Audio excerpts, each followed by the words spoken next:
Hello again. Hello, Nikole. Thank Hello. you for joining me this afternoon. For those of you who don't know, Nikole is doing some incredibly deep, insightful, and illuminating reporting about the state of American education, and particularly on the subject of school segregation. So when you hear the words school segregation, I think a lot of people think Jim Crow, and they don't understand the implications of that phrase in the 21st century. And let's just start there. What is school segregation, and who is harmed the most by it today? So school segregation is much the same as what it was during Jim Crow, except that it's not mandated by law.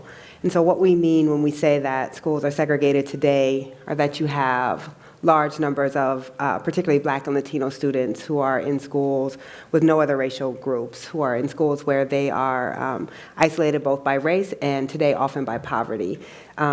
The measures are typically large numbers of Black and Latino students in schools that are 90% or more Black and Latino, and segregated typically away from white and Asian students. How has this happened, right? Because there was a movement in the 70s to ensure that schools were integrated. How has that fallen away, and in particular in the last several years?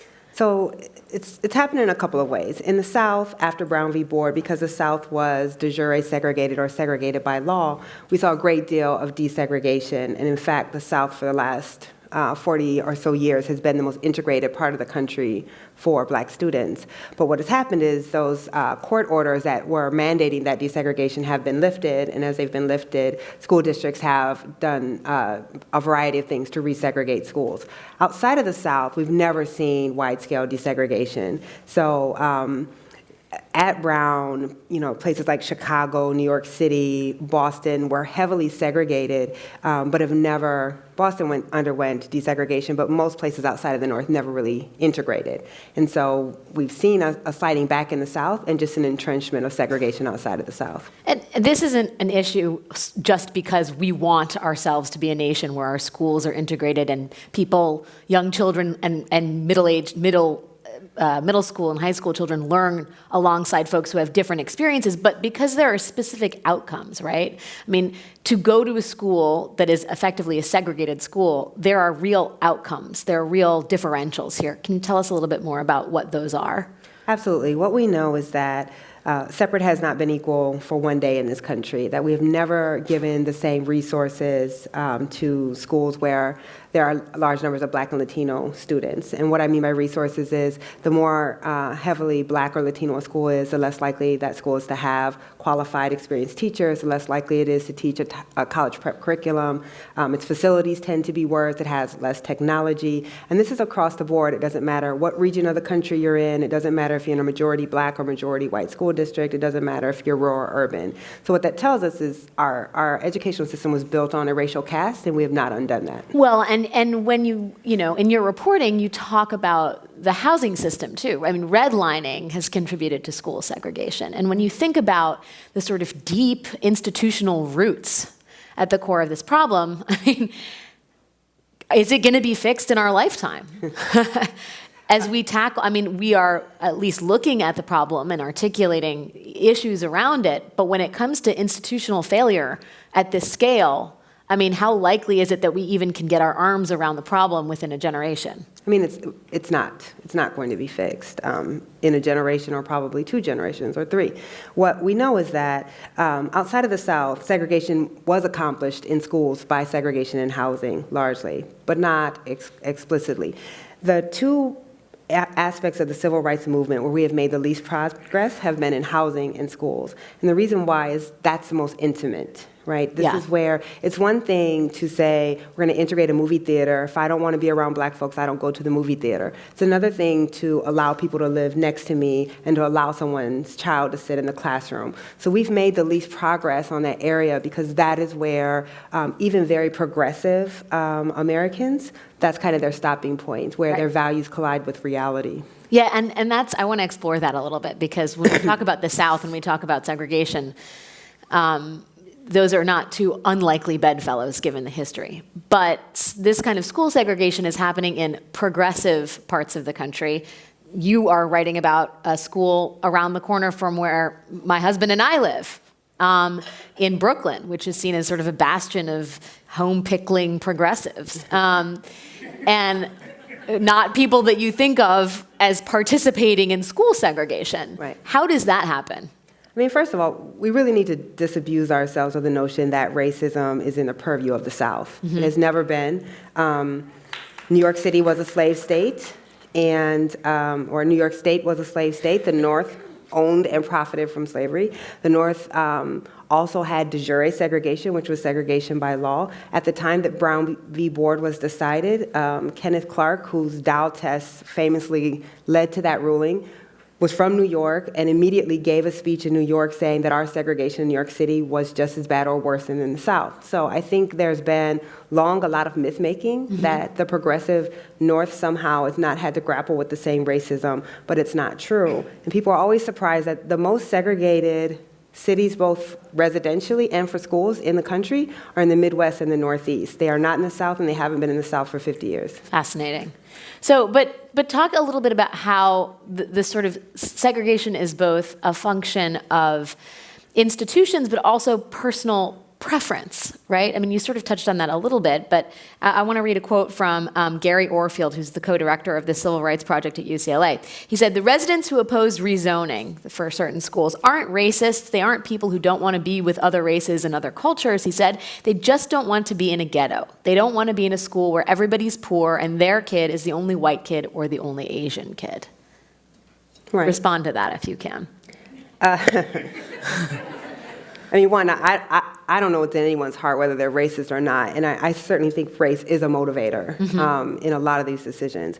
But when you have created a system of such vast disparities between schools, it does make integration very difficult. Right. When you have a school where, as this school in Brooklyn, PS 307, 95% of kids are on free and reduced lunch, and probably 90+% come from a housing project, and then you're asking very wealthy, affluent parents to send their kids into that school, you know that that's going to be a difficult ask for them. So even parents, I mean, what you hear all the time is white parents in Brooklyn or in New York City are in public schools because they want diversity. Right. If they didn't want diversity, they would be in Scarsdale or some other very white school district. But they also want a very carefully curated diversity, right? Yeah. I mean, I'm not actually trying to be funny. It's true. They want, and that diversity tends to be very low percentage Black, and where the white students are close to the majority, 50% or about there. And in a system like New York City that is 15% white and where white students are concentrated in a handful of schools, then that makes that type of integration impossible. So yeah, it's not a matter of segregationists who don't want their kids in any schools, but they definitely want their kids in a certain type. The problem is that type of diversity then comes on the backs of hundreds of thousands of Black and Latino kids who get no integration at all. So for people who don't know the sort of struggle with PS 307, PS 8 is a school that a lot of kids from the Dumbo area of Brooklyn are zoned for. They've just opened up, or the city's in the process of rezoning to open up PS 307, which has been attended largely by kids from the Farragut housing projects, which are across the street. Right. And what's been interesting about the debate over 307 and the rezoning is you've had resistance from the sort of affluent, largely white families who don't want their kids going to 307, but you've also had pushback from the families in the Farragut housing projects. Yes. Tell us a little bit about that dynamic. Yeah, so, I mean, I probably don't have to explain the white resistance to going into that school, but the Black resistance has come for a couple of reasons. So PS8, which is now the affluent, heavily white school, a few years ago looked just like PS 307, which means it was a majority Black and Latino school, it was high poverty. Those parents worked really hard to turn that school around, which then opened it to gentrifiers who saw that it was a school that was up and coming, and then that school flipped. And so the parents who built it suddenly felt like they lost ownership. And so there's that same fear at 307, which 307, to be a very high poverty school, is a very high functioning school. And these children, the attendance zone was drawn exclusively around that housing project. We're getting the type of education that typically poor Black and Latino kids do not get in the city. So there's a lot of fear that what's going to happen is the same thing that happened at PS8, that these parents will come in droves and suddenly the school will flip and that their children will be marginalized within the school. And as has happened at PS8, the kids who are coming to PS8 from Farragut have now been zoned out of PS8. And so there's a fear that once large numbers of white parents come in, those kids from Farragut will be zoned to another school, which is right next door. And I think in New York City, those fears are justified, because what we know is that schools, they get targeted for white expansion, there's a brief period of integration, and then the schools completely gentrify. And so I think the fears are justified. How do you capture that brief period, right? How do you make it longer than a brief period? Well, you have to have some leadership, and I think if you look at the coverage of the New York City public schools, leadership around this issue, that's been really lacking. Communities have asked for help. Communities that are gentrifying have asked for help to maintain the integration in their schools, and they haven't found that help. I think this is very difficult, and you do have this brief time where you can preserve seats for low-income kids, where you can do certain things to ensure the schools don't flip, but parents are finding resistance to that. Now, the twist in this is that your daughter goes to 307, Yes. right? So you know about the school not only from a sort of repertorial point of view, but also as a mother, parent involved in the school system. Your husband's involved as well.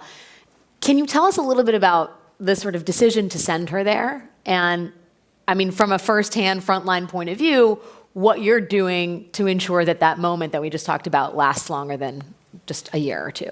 Yeah, so I've been writing about school segregation for a decade, but not as a parent, as a reporter.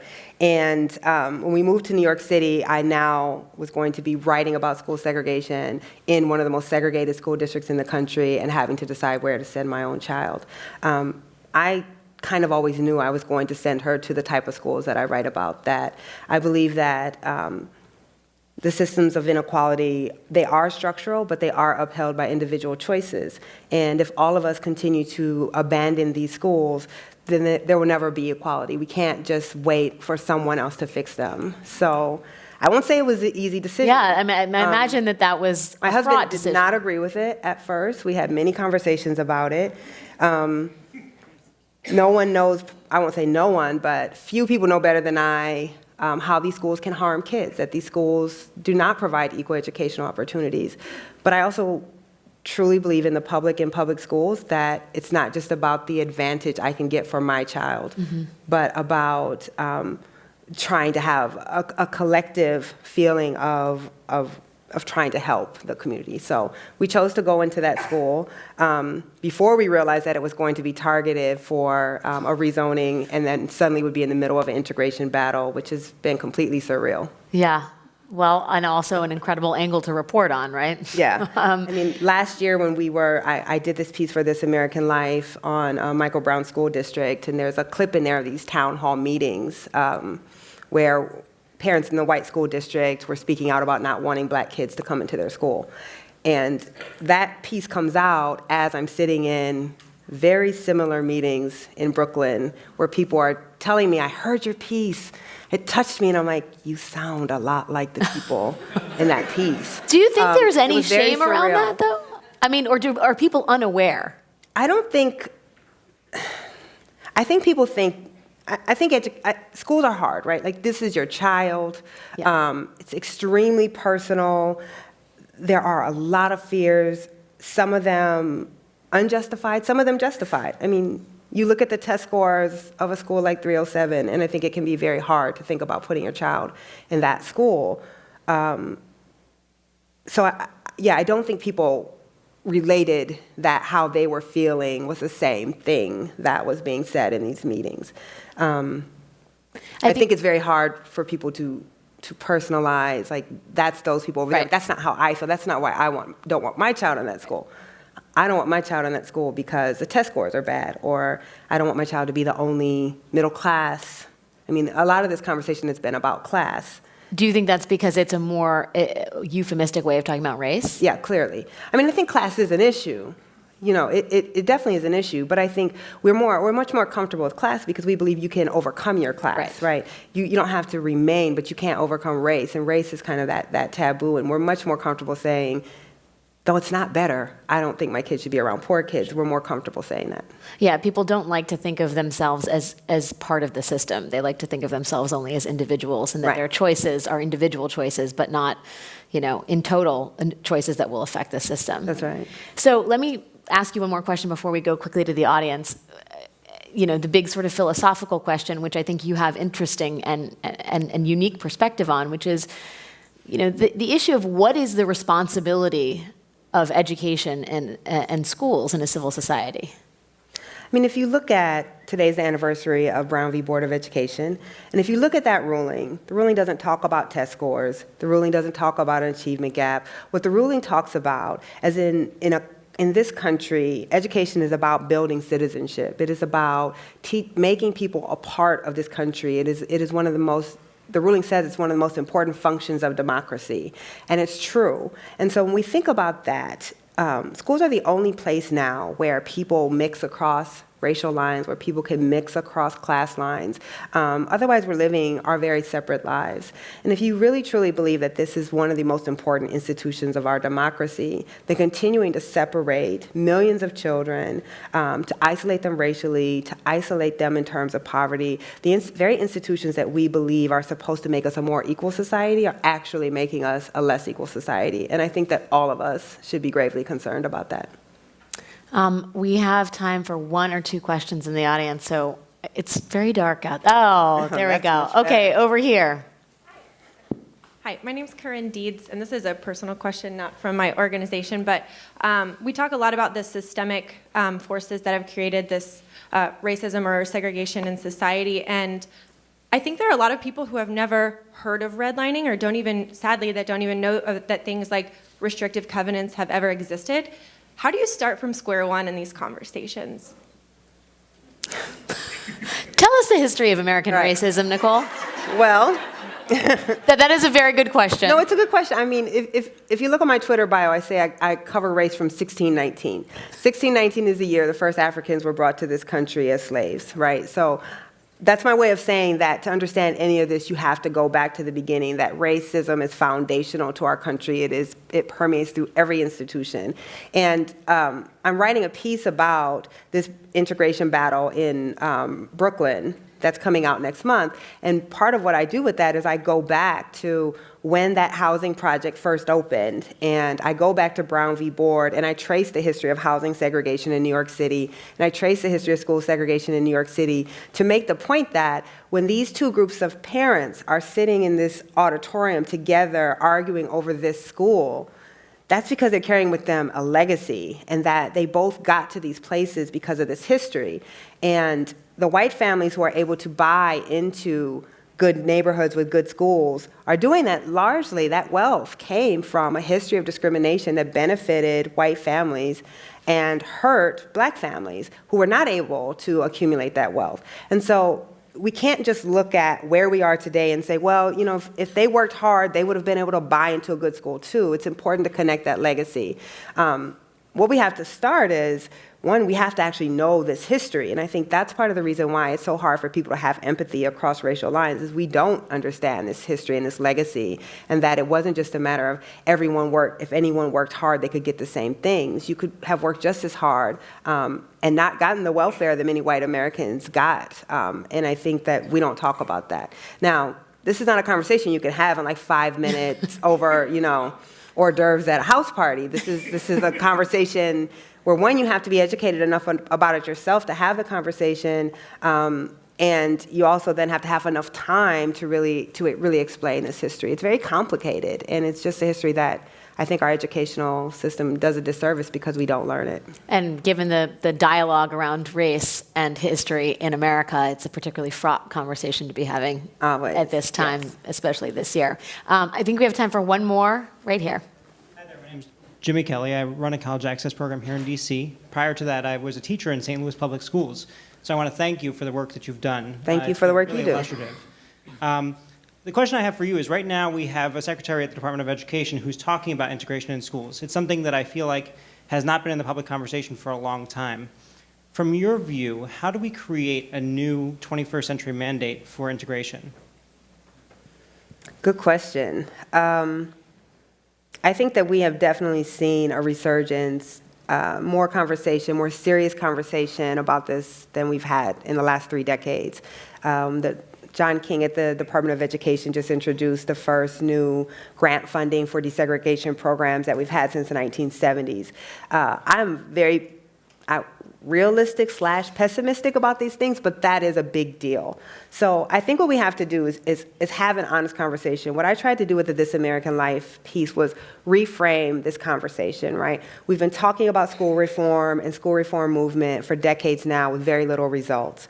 We have this tool that we know works, and we won't use it because politically it's politically not a good thing, but we know that is the best thing for children. So I think what it's going to take is real leadership, real honest conversations, and a determination that this thing that we promised to do 60 years ago, 2 generations have passed. Are we going to do it now or not? Are we going to care about all of our children or not? And I think that leadership around that is important, but it also has to come from the grassroots level. I mean, politicians are responding to what they believe that their constituents want. And truthfully, their constituents don't want integration.